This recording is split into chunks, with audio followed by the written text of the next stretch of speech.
오늘 하늘 말씀은 고린도전서 1장 1절부터 3절 말씀입니다. 하나님의 뜻에 따라 그리스도 예수의 사도로 부르심을 받은 바울과 형제 소스테네는 고린도에 있는 하나님의 교회 곧 그리스도 예수 안에서 거룩하여지고 성도라 부르심을 받은 자들과 또 각처에서 우리의 주 곧 그들과 우리의 주 대신 예수 그리스도의 이름을 부르는 모든 자들에게 하나님 우리 아버지와 주 예수 그리스도로부터 은혜와 평강이 있기를 원하노라. 고린도전서는 바울이 고린도의 교회에 보내는 적어도 두 번째 편지입니다. 그것을 알 수 있는 것이 5장 9절에 보시면 내가 너희에게 쓴 것은 이라고 표현합니다. 그러니까 이미 이전에 고린도전서 이전에 바울이 기록한 편지에 대해서 바울이 언급을 한 겁니다. 그리고 이 이후에 글로의 집에 사람들로부터 온 교회 소식을 들었고 그리고 스테바나가를 고린도 교회에서 공식적으로 파송을 했는데 그것에 대한 그것에 대한 응답으로 7장 이후에 바울이 하나씩 하나씩 응답하는 형식으로 고린도전서가 기록되어져 있습니다. 바울은 고린도전서를 쓰면서 그 당시 편지를 쓰는 형식을 따라서 1절 말씀에 바울 편지를 보내는 사람이 누구인가 여기에 대한 말씀을 합니다. 1장 1절을 보시면 하나님의 뜻을 따라 그리스도 예수의 사도로 부르심을 받은 바울과 형제 소스데데는 여기 형제 소스데네라는 인물이 나옵니다. 형제 소스테네가 누구인가 학자들의 사이에 따라서 의견이 분분합니다. 아마도 소스테네는 고린도 교회의 성도들이 잘 알고 있었던 그리고 바울과 함께 교회를 세우는 데에 큰 역할을 했던 사람 중에 한 명일 겁니다. 고린도 교회에 관련되어 소스테네라는 인물이 사도행전에 언급되어집니다.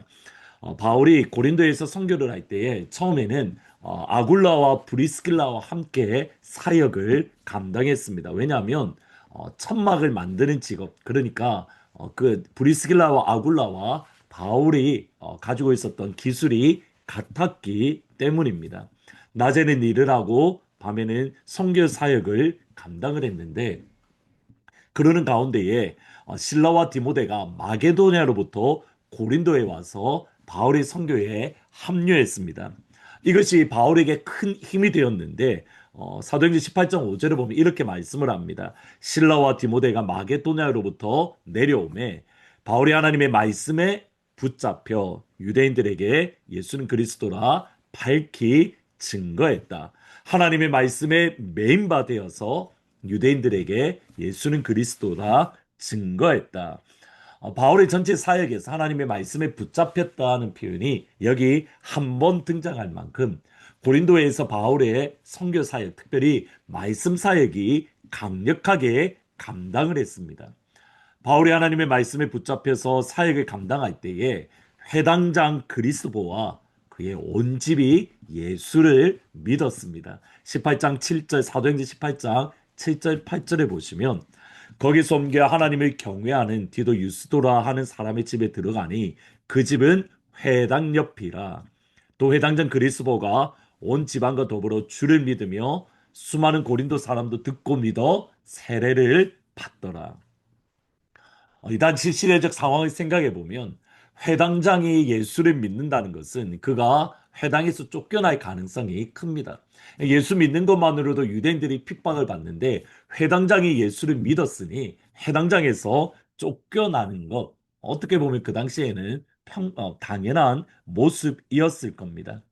이어서 바울이 고린도 교회를 떠나려는 마음을 품을 만큼 회당장이 예수를 믿으니 그곳에 있는 유대인들이 더 힘을 내어서 마음을 모아서 바울이 박해했고 그것이 바울로 하여금 고린도 교회를 떠나려는 마음을 품을 정도였습니다. 근데 그때 하나님께서 바울에게 나타나셔서 이 성에 머물러라. 이 성 중에는 내 백성이 많다. 바울은 박해로 인해서 떠나려고 했는데 하나님은 그곳에 머물라는 말씀을 주셨고 그렇게 1년 6개월 동안 고린도에서 선교 사역을 감당했습니다.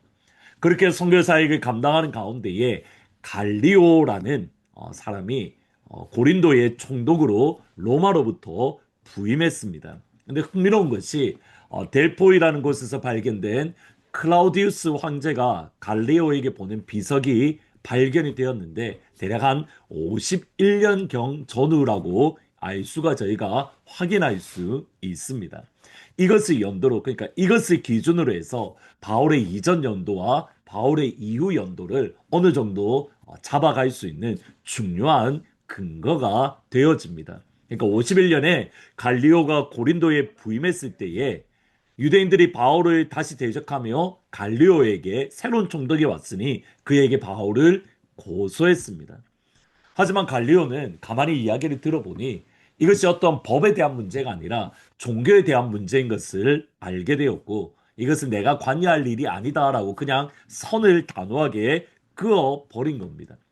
유대인들이 자기의 뜻대로 바울을 고소하지 못하게 되자 법정에서 소란을 피우지 못하도록 그들을 쫓아냈는데 여기에 분노했던 유대인들의 행동이 사도행전 18장 16절 17절입니다. 그들을 법정에서 쫓아내니 모든 사람이 회당장 소스데네를 잡아 법정 앞에서 때리되 갈리오가 이 일을 상관하지 아니하니라. 유대인들이 갈리오 총독 앞에서 회당장 소스테네를 잡아 그에게 분풀이를 하기 시작했습니다.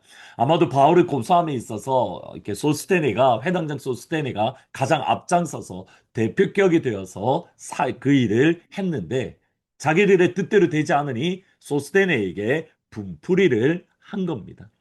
일반적으로 이 소스테네가 고린도전서를 바울이 보낼 때에 바울과 형제 소스테네는 동일한 인물이다라고 학자들은 일반적으로 이야기를 합니다. 그러면 소스테네가 어떻게 예수를 믿게 되었을까? 흥미로운 점을 발견하게 됩니다. 소스테네가 유대인들의 분풀이 대상으로 그를 때리고 그가 그에게 온갖 비난과 저주의 말을 쏟아 부을 때에 바울이 고소를 당했기 때문에 바로 그 옆에서 그 모습을 보았을 겁니다. 그리고 바울과 그 일행이 소스테네를 마음을 다해서 그를 보살펴 주었을 겁니다. 특별히 이것이 가능했던 것은 바울이 살았던 곳이 바로 회당 옆에 있는 곳에 살고 있었기 때문에 바울과 고린도 교회의 성도들의 모습에 소스테네는 점점 마음이 열리게 되었고 바울과 대화를 하면서 예수가 다름 아닌 그들이 기다렸던 메시아임을 예수님이 구원자이고 하나님의 아들이시고 이 땅을 구원하시기 위해서 하나님이 계획하신 여인의 후손인 것을 그가 믿게 되었을 겁니다. 그리고 그가 가지고 있었던 구약 성경에 대한 지식으로 예수는 그리스도라고 밝히 증언하는 데에 힘을 다했고 그것을 가지고 고린도 교회가 세워지고 이후에 바울과 함께 선교 사역을 감당했던 겁니다. 어느 정도 상상의 영역이지만 충분히 가능성이 있는 이유입니다.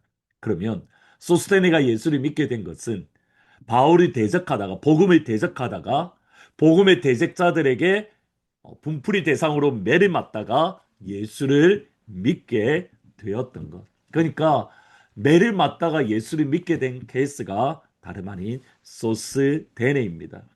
예수를 믿게 되는 과정을 보면 이렇게도 믿을 수 있구나 그런 생각을 가지게 됩니다. 토마스 선교사님이 전해주었던 순교하면서 전해주었던 성경을 박영식이라는 당시 군인이 수고했습니다.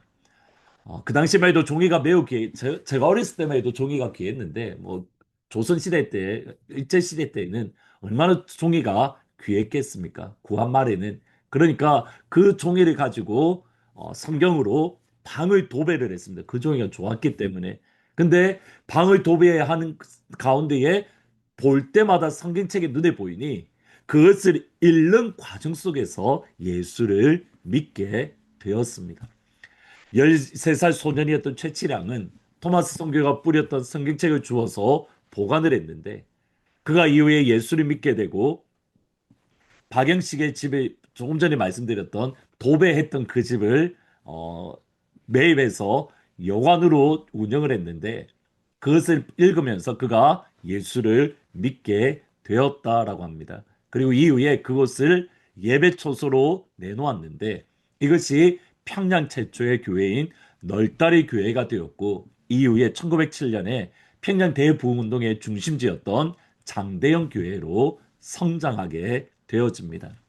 하나님의 구원의 방법은 놀랍습니다. 나 한 명을 구원하기 위해서 하나님은 모든 방법을 동원하십니다. 우리가 예수를 믿게 된 것 그냥 우연히 어쩌다 믿은 게 아니라 하나님께서 모든 방법을 동원하셔서 우리로 하여금 구원의 자리에 서게끔 하나님의 자녀로 예수 믿는 은혜를 주시도록 하나님께서 역사하신 겁니다. 그러니까 우리가 예수 믿는다는 것, 오늘 이 시간 말씀을 듣고 있다는 것, 그것 자체가 기적이고 은혜입니다. 나를 구원하신 하나님의 가장 놀라운 은혜 중의 은혜는 예수님을 십자가에 내어 주심입니다. 하나님이 나 한 명을 구원하기 위해서 모든 방법을 동원하시는 그 아버지의 사랑, 그 아버지의 은혜에 오늘 하루 감격하고 내가 예수 믿기 위해서 얼마나 많은 사람들이 순교의 자리에 섰고 수고했고 헌신했는가 그 수고를 기억하며 우리가 감사하고 감격하는 오늘 복된 하루가 되기를 주님의 이름으로 축복합니다. 기도하시겠습니다. 하나님, 수수때 내가 예수를 믿는 것이 참 신기하고 놀랍습니다. 우리가 예수를 믿는 과정 속에서 얼마나 많은 하나님의 영광스러운 일들이 시간마다 1초의 오차도 없이 완벽하게 이루어져서 내가 오늘 예수를 믿고 하나님을 섬기고 있는지 하나님 그 은혜가 놀랍고 또 놀랍습니다. 하나님의 그 은혜에 우리가 감격하게 하시고 감사하게 하시고 하나님의 그 크신 사랑이 내 영혼을 뒤덮는 양 은혜와 축복을 허락하여 주옵소서. 아버지 6월부터 이제 유스 수련회와 또 여름 성경학교 그리고 7월 달에 서머 캠프 그리고 7월 마지막 주부터 시작되는 유스 단기 선교까지 많은 행사들이 있습니다. 우리의 자녀들이 이 시간들을 통해서 예수를 만나며 하나님을 경험하고 주님 앞에 달려 나올 수 있는 성령을 체험하는 귀한 축복과 은혜를 충만하게 부어 주옵소서. 예수님의 이름으로 기도합니다. 아멘. 나를 구원하신 그 하나님의 사랑에 감사하고 감격하는 귀한 오늘 하루가 되기를 주의 이름으로 축원합니다.